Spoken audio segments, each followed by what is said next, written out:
श्री स्वामी अखंडानंद सरस्वती जी की भागवत दर्शन टीका, तृतीय स्कंद, 7वां अध्याय, विदुर जी के प्रश्न। नारायण। श्री सुखदेव जी महाराज कहते हैं कि मैत्रेय जी की बात सुनकर विदुर जी बहुत ही प्रसन्न हुए।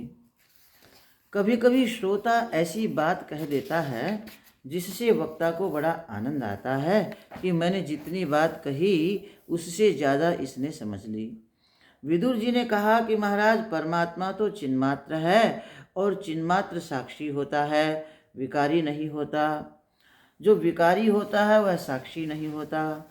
जो ज्ञान मात्र आत्मा है, परमात्मा है, वह तो निर्विकार है, वही परमात्मा का स्वरूप है। वह निर्गुण है, उसमें न विषय है, न इंद्रिय है, न वृत्ति है, न अंतःकरण है और न त्रिगुणमयी प्रकृति है। फिर वह सारी दुनिया को कैसे बनाता है? यदि कहें कि खेल खेल में बनाता है तो खेलने का काम बच्चा करता है, गंभीर परमात्मा कैसे खिलाड़ी होगा? आखिर ये खेलना भी एक प्रकार का काम ही तो है।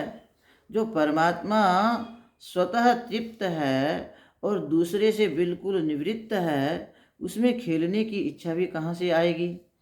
असल में कभी कभी अध्यास से दो चीज़ों को एक चीज़ मान लिया जाता है।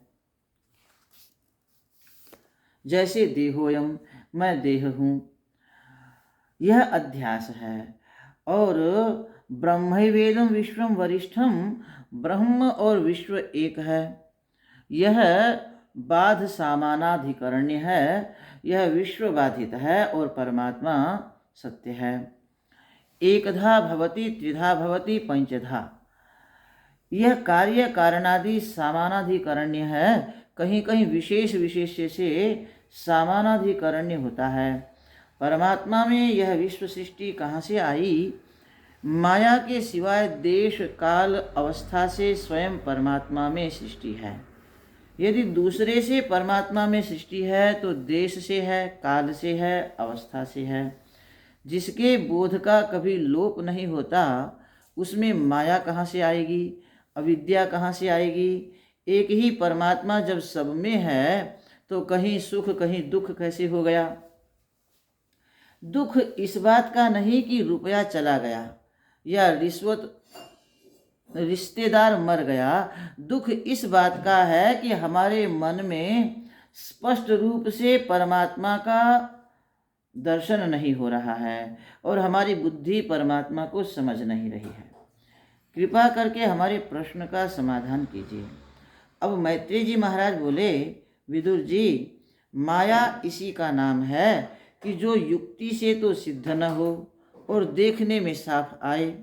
जादूगर जादू का खेल खेलता है तब यही उसकी विचित्रता है कि आँख से तो वह खेल दिखाई पड़ता है, लेकिन जब बुद्धि से सोचते हैं तो कुछ सिद्ध नहीं होता।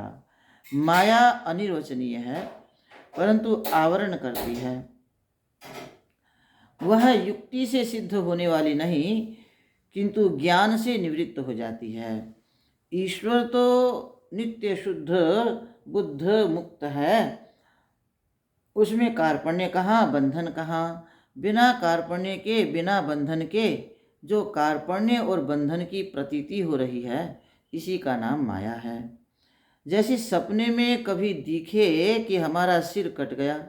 अरे यदि तुम्हारा सिर कट गया होता तो तुम मर गए होते, तो देखते कहाँ से?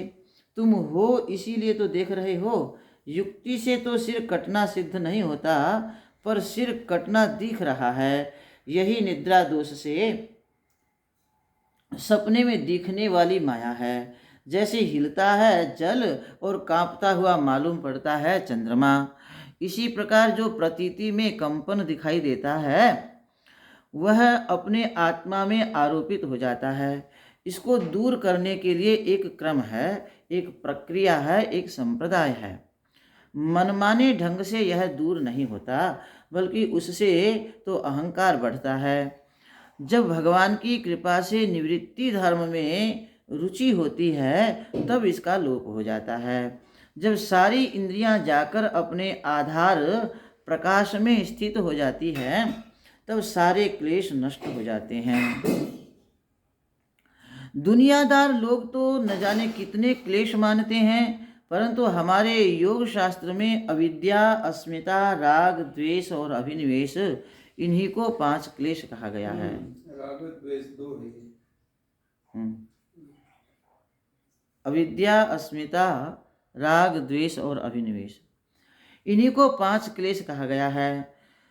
दूसरे शब्दों में इनको नासमझी, अभिमान, मोहब्बत, नफरत और अपनी मृत्यु के डर से डरना है। ये बढ़िया सरल भाषा में था। क्या बताया? ना समझी, अविद्या। हाँ जी। और अस्मिता माने अभिमान, हाँ, राग माने मोहब्बत, द्वेष नफरत और अभिनिवेश अपनी मृत्यु के डर से डरना। अच्छा, मृत्यु का भय, अभिनिवेश का मतलब ये बताया जी। इन क्लेशों के निवारण का उपाय है भगवान मुरारी के गुणानुवाद का श्रवण। आपके दिल के भीतर जो नाना प्रकार की वासनाएं मुड़े हुए कांटेदार तारों की तरह मुर्राती रहती हैं, गढ़ती रहती हैं, उनके दुश्मन का नाम है मुरारी। वे आपकी वासना को सीधे एक दिशा में कर देने वाले हैं। उनके गुणानुवाद का आप श्रवण करें। भगवान की कथा संपूर्ण क्लेशों को मिटा देती है, और यदि कथा श्रवण के साथ साथ भगवान के चरणों में आपकी प्रीति हो जाए तो कहना ही क्या। अब विदुर जी ने मैत्री जी से कहा कि महाराज, आपने तो एक ही चोट में सारी शंका मिटा दी।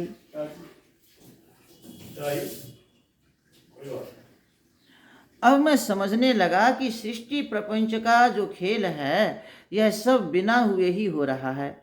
यह सारा का सारा खेल माया का ही है। वस्तुतः प्रतिमा तोड़कर मिट्टी